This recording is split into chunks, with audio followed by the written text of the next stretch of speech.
नमस्कार बच्चों, मैं सीमा कौशिक अध्यापन चैनल पर एक बार पुनः आपका स्वागत करती हूँ। आज मैं आपके लिए विषय लेकर आई हूँ संज्ञा। हम सब बचपन से पढ़ते आ रहे हैं संज्ञा, नाउन। सबसे पहले ये जानना जरूरी है कि आखिर संज्ञा कहते किसे हैं। तो आइए जानते हैं कविता की इन 2 पंक्तियों के माध्यम से। कोई भी हो नाम अगर तो, कोई भी हो नाम अगर तो संज्ञा वह कहलाता है। नाम वस्तु और फल फिल्म से देखो ये जुड़ जाता है। दूसरे शब्दों में बेटा, किसी व्यक्ति, वस्तु, स्थान या भाव के नाम को हम संज्ञा कह सकते हैं। जैसे कि आपको सामने नजर आ रहा होगा, हैरी पॉटर फिल्म सबकी आपकी बहुत प्रिय है, मुझे मालूम है। इसमें सामने देखिए नाम के साथ my name is Harry Potter, है ना। दूसरे शब्दों में आप देख रहे हैं हैरी पॉटर के हाथ में जो वस्तु है यानी छड़ी। तीसरे पिक्चर्स जो चित्र नजर आ रहा है उसमें फल, और चौथी जो वस्तु आपको जो पिक्चर नजर आ रही है उसमें एक फिल्म का, एक स्थान का वर्णन है, ठीक है। और पांचवी अपने दोस्त के साथ, देखिए कितनी खुशी का भाव है। हैरी पॉटर अपने दोस्तों के साथ कितना खुश है, आप भी खुश होते हैं ना। और ऐसे ही अन्य उदाहरण देखिए जो इसमें लिखे हुए हैं। दीवार पर भारत का मानचित्र लगा है। मानचित्र कहते हैं बेटा नक्शे को। हमें भारत पर गर्व है। तो जो रेखांकित शब्द हैं उनको जरूर ध्यान से देख लीजिएगा। अब वास्तव में हम जब संज्ञा पढ़ते हैं तो कुछ पुस्तकों में हमने इसके 5 भेद देखे हैं, कुछ में हमने इनके 3 भेद देखे हैं। आइए उनके विषय में भी जान लेते हैं। संज्ञा के मुख्य 3 भेद माने जाते हैं।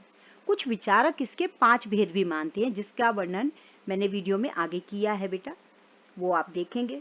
तो मुख्यतः 3 भेद वह कौन से हैं? सबसे पहला है व्यक्तिवाचक, दूसरा है जातिवाचक और तीसरा है भाववाचक। अब व्यक्तिवाचक संज्ञा किसे कहते हैं? जिन शब्दों से किसी व्यक्ति, किसी स्थान अथवा किसी वस्तु के नाम का बोध हो, उसे हम व्यक्तिवाचक संज्ञा कहते हैं। जैसे दिल्ली, जयपुर, भारत, रामायण, राम आदि। दूसरा हम कहते हैं बेटा जातिवाचक संज्ञा। देखिए, जिस शब्द से किसी प्राणी या वस्तु की समस्त जाति का बोध हो, उन शब्दों को हम जातिवाचक संज्ञा कहते हैं। जैसे घोड़ा, मनुष्य, वृक्ष, फूल आदि।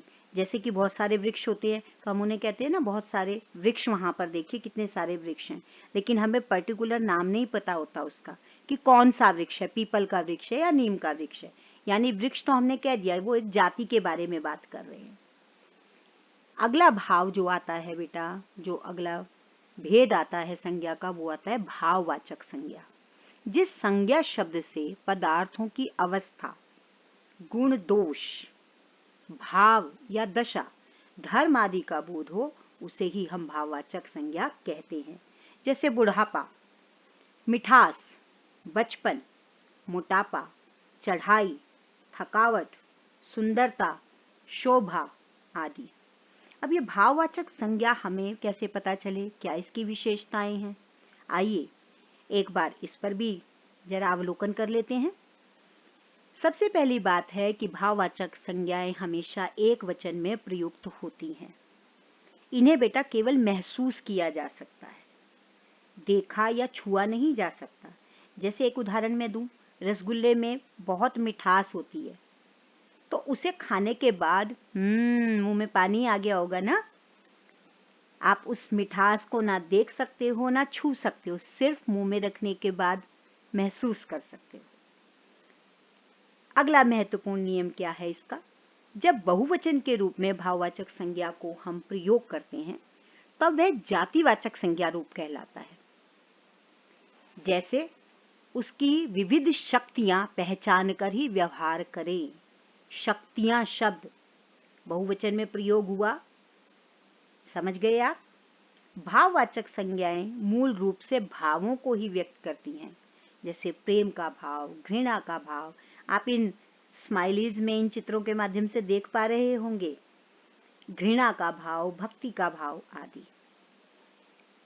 उससे भी महत्वपूर्ण बात है बेटा, प्रत्यय जो शब्द के पीछे लगते हैं या शब्दांश जोड़कर भी हम भाववाचक संज्ञाओं को बना सकते हैं।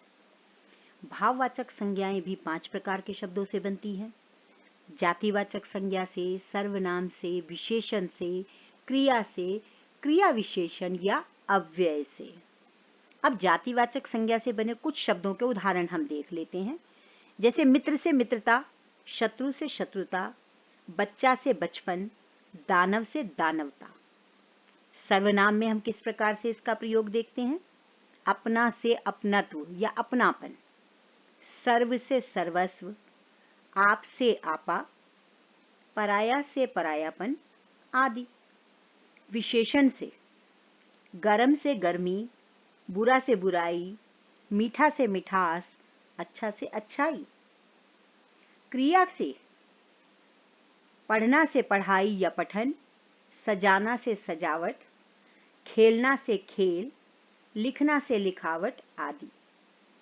अब बेटा आखिरी में इसमें आता है अव्यय से, जैसे हमने क्रिया विशेषण भी कहा है।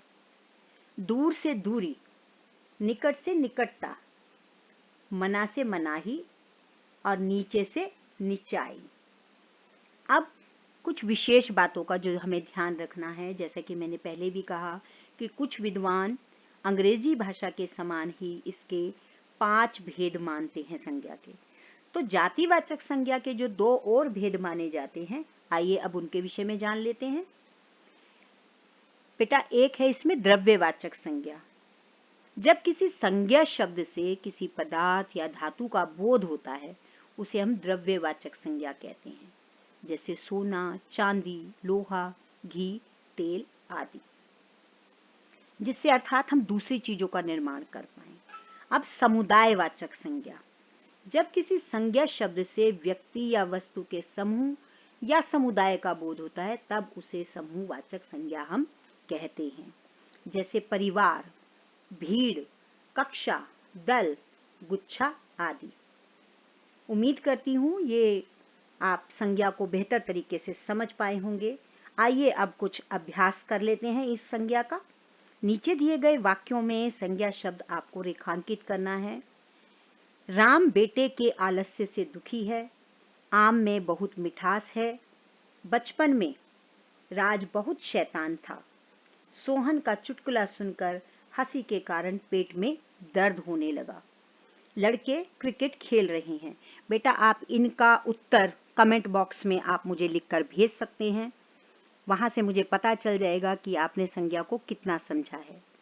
एक और बात बेटा, अगर अभी तक आपने चैनल को सब्सक्राइब नहीं किया है तो प्लीज़ इसे सब्सक्राइब कीजिए, वीडियो को लाइक कीजिए, शेयर कीजिए और बेल का जो आइकन है उसे ज़रूर दबा दीजिए। इसमें बहुत ज़्यादा समय नहीं लगता, आपको भी पता है, जिससे कि आगे आने वाले सभी वीडियोस के बारे में आपको जानकारी मिलती रहे।